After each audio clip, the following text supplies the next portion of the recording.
guys, today I'm here at Ladylike Garage and I'm gonna talk to the owner of this amazing place, Chuck and Lynn. So stay tuned. I think you're gonna like what you're gonna see.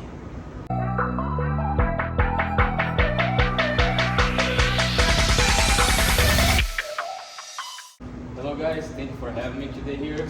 And I have my first question for you guys is how and when started this passion about classic cars? For me, it started with little Matchbox cars on the kitchen floor when I was a kid. Oh, really? And yeah, I always loved cars since I was a little tiny boy. I'd lay on the floor and play cars. And then when I got to high school, we started to drive. That's when it was in the 70s, so we had all the muscle cars. That's what got me going, it's all the muscle cars. I had a 66 Chevelle in school. But everybody did. I mean, the cars were cheap, gas was expensive, it went to over $1 a gallon, and so no one wanted muscle cars anymore because it was $1 a gallon. So they were cheap to buy back then. Right now they're more expensive. Yes. The same price. Yes. And how about you? My passion started on Van Nuys Boulevard in 1974, where everyone would race up and down Van Nuys in Southern California. It was like a whole American graffiti thing going on. So we'd race back and forth, and then the bus would always race along Mulholland Drive.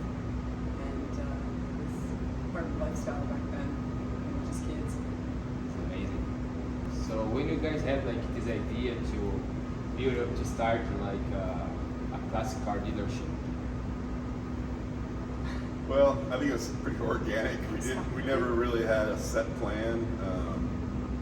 I've always dabbled with classic cars on the side. I had a construction business for years, and I would buy and sell and build on classic cars. And so this building came available. It's a 100-year-old car dealership in our little town here, and it came available. So it kind of fit what we like, you know. It was car related, so we started to remodel it and restore the building back to the way it was. And I started to slowly bring all my classic cars in here, and just one thing led to another, and all these guys started coming in, and it's been very natural, very organic. Yeah. We moved here 17 years ago, and at that time, this building was owned by the original Norton family, and it was built in 1925, and it went from father to son to father to son, and it always stayed within the family. But when we got here, they basically had it shut down, and it was a ghost. So Chuck and I, for many years, would try to get a hold of the Nortons and talk to them and rent the building or lease the building or buy the building. And it was always without, way out of our reach. They either wanted too much or it was just too difficult. And then all of a sudden, 2 years ago, one of the sons decided to sell, and for the first time it became negotiable. And at that point, when it became negotiable, our dreams started to become realities. And it was like, wow, we want this building. We want to take this building back to 1925, retro, you know. And that's hopefully what we've done and brought the community together. That's what the murals are all about, and just bringing this community together and to strive to help the community like the high schools getting started. Yeah, I saw that like when I came here, I think 2 weeks ago, when I met you guys the first time, and like I see like a lot of people, like I cannot deny, like when I came in here, like I say like, oh, in Kelseyville, like a car event, I say, okay, it's not a big city, right?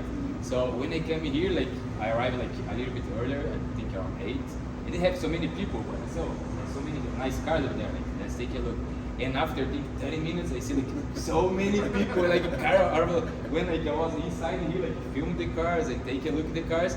Like 30 minutes after, like they have any car outside. Anyway, like 30 minutes after, there's car out there, like in the back, like all the way around. I said, yeah, it's just amazing. Like I was amazed, like so many people like that mutual, like passion about classic cars. So it's just amazing. Like I was really like excited about that. Yeah, this community, you know, it's evolving. A lot of people are retiring and they're moving up from the city because it's so busy. We have the oldest lake on the planet here. It's just beautiful, and these lovely communities have all these retirees, and they bring their toys. They bring their hot rods and their classic cars, and they just need a place to get them out and go to, you know.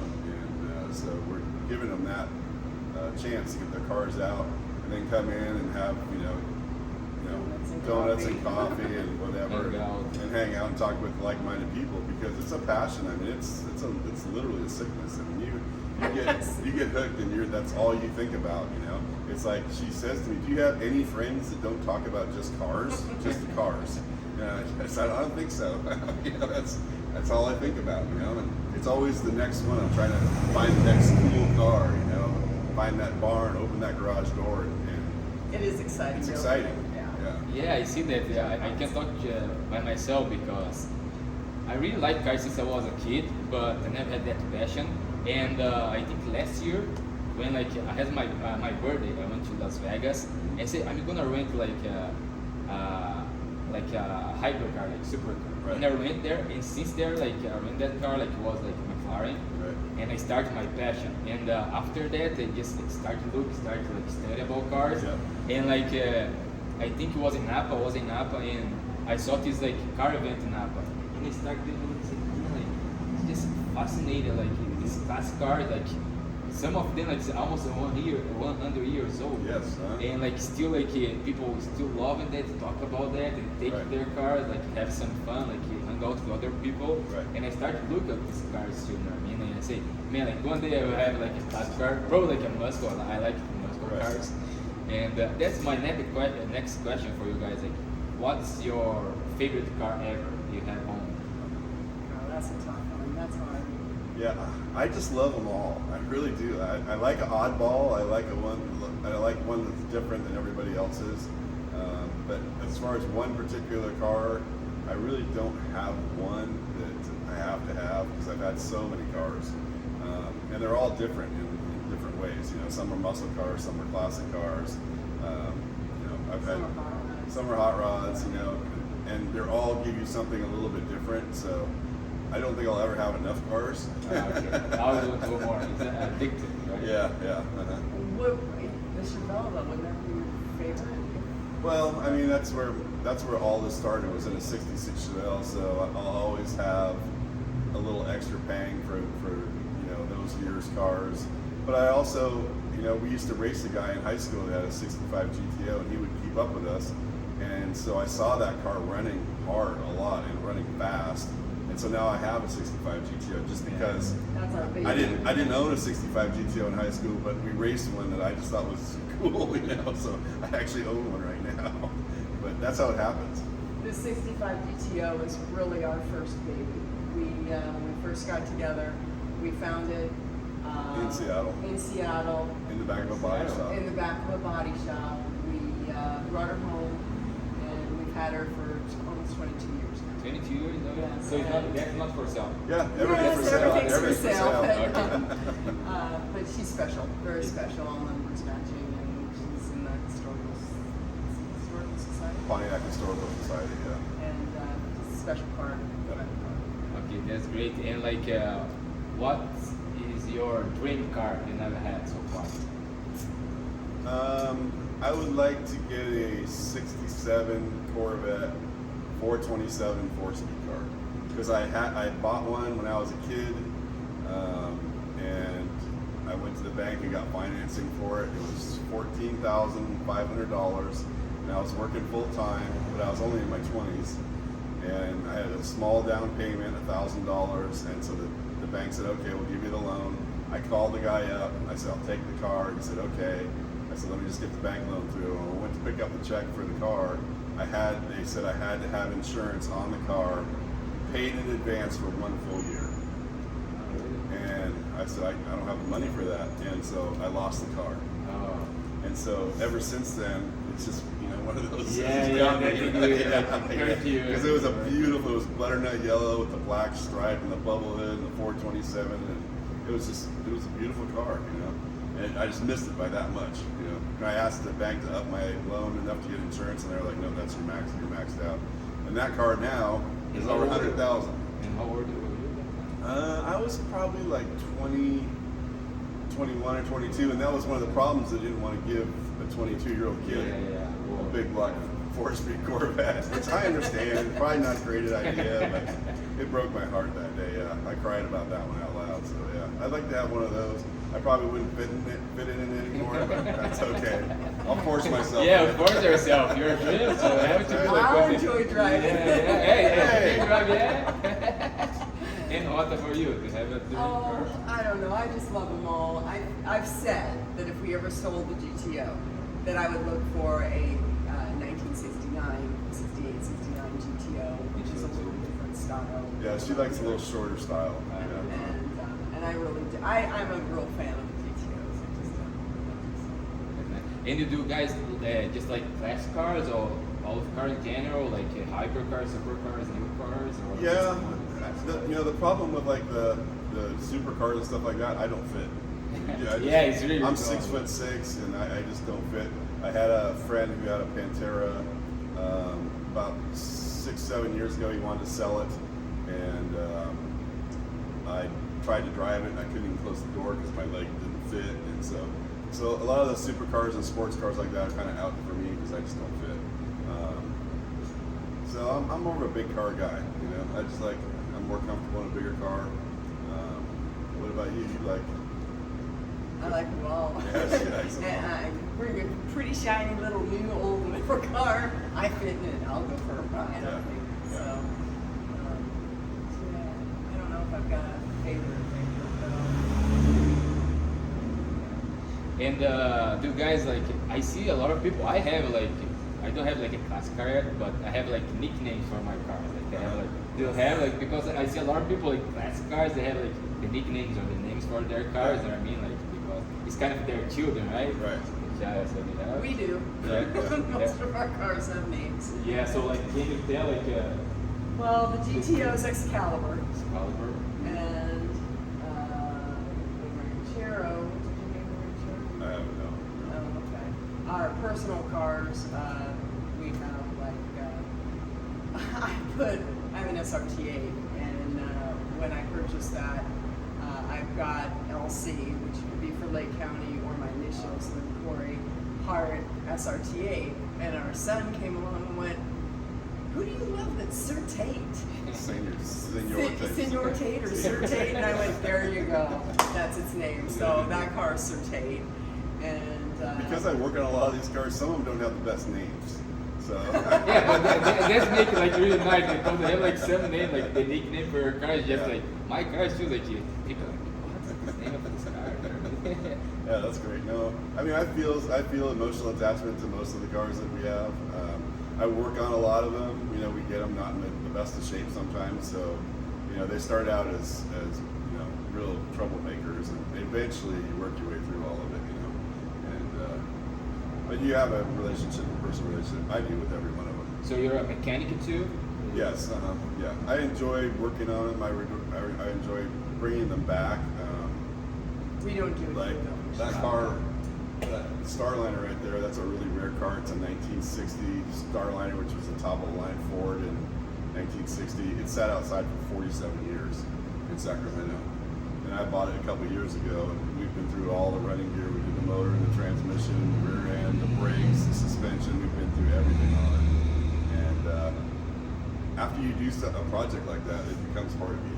Yeah. You become emotionally attached to it. And he also nicknamed himself, it's Starliner, and so now we have to call him Star-Lord. Yeah, my nickname is Star-Lord. Yeah. When I drive that car, I prefer to be called Star-Lord. That's funny. That's really nice. So do you guys have any great history about cars, or like organic them, or like any like inventory? Yeah, I mean, I've run into cars everywhere I've gone my whole life. Ever since I was a kid, I've chased them down for hours and hours and hours, and her and I we ran one time 8 hours one way to pick up a 69 Corvette, and we got there, and it was in a chicken coop in a barn. It was covered with stuff. And then after the 8-hour drive, we had to work for 3 hours to get everything off the car.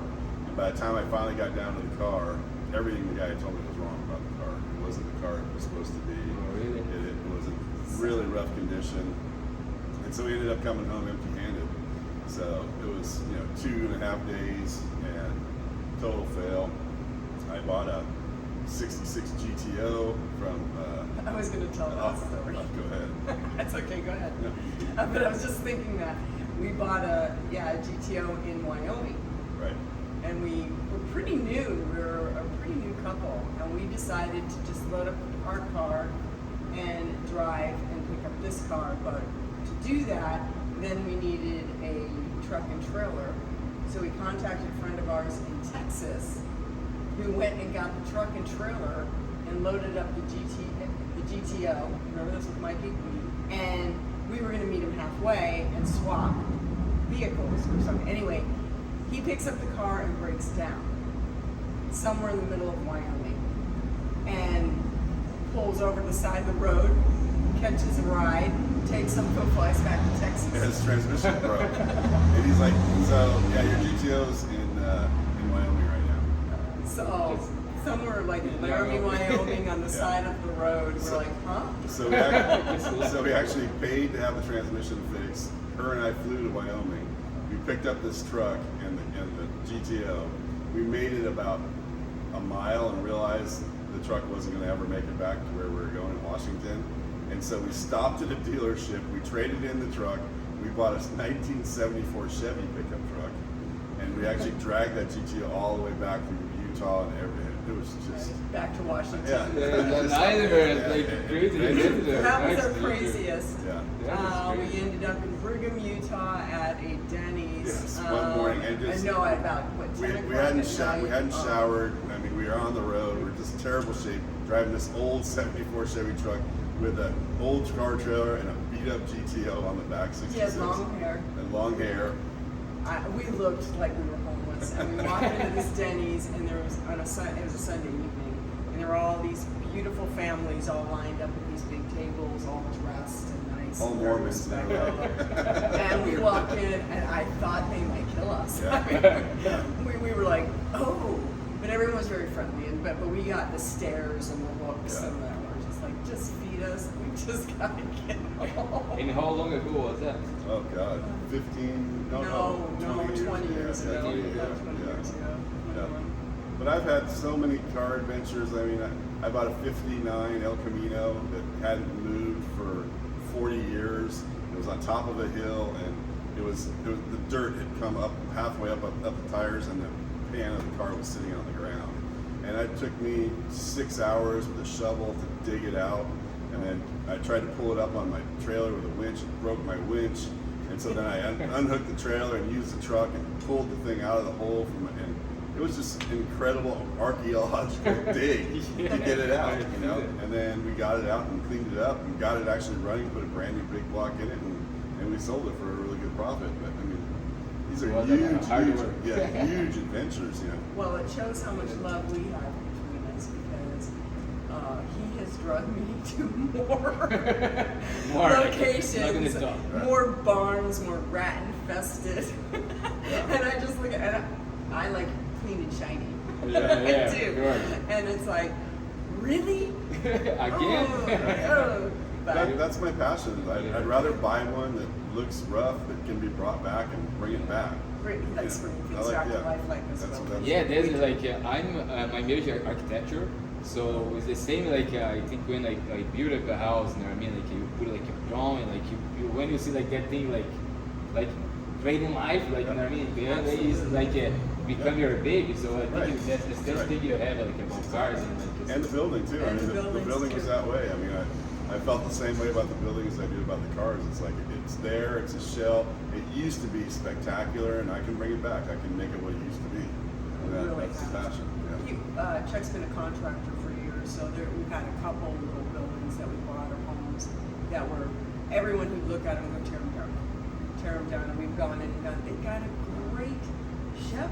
Skeletons Yeah, there. there's skeletons there, and we would go in and turn around when we've sold them, and it's always just a really nice feeling that you've taken part of history, part of the past, and brought it back to life, and not just destroyed it. We both hate that very much. Like this building here, it's been here 100 years, and my hopes is that in another 100 years, because of what we're able to accomplish here, it'll be ready for a remodel again. But at least it's still here. And I tried to stay true to the original building, so when that 100-year mark comes and the next person comes along to redo it, they won't be able to tell what I did and what was original. That's how I try to do it. It's amazing, yeah. Like I know that feeling, and it's just amazing. Like what you guys are doing here, like for not just for the car you're selling, but for the community. Like for you become like this small place like Kelseyville, like more attractive. Like people like on the weekend or weekday they can like let's go to have a coffee and see like that classic cars. So we have like some events. I see you guys like every like month or every weekend you have like new events. Like you know what I mean. So it's really nice. Like, but right now we're just every first Saturday we're doing coffee and donut from like 7 to 11. And it's amazing that what we're getting, the community coming out. We're just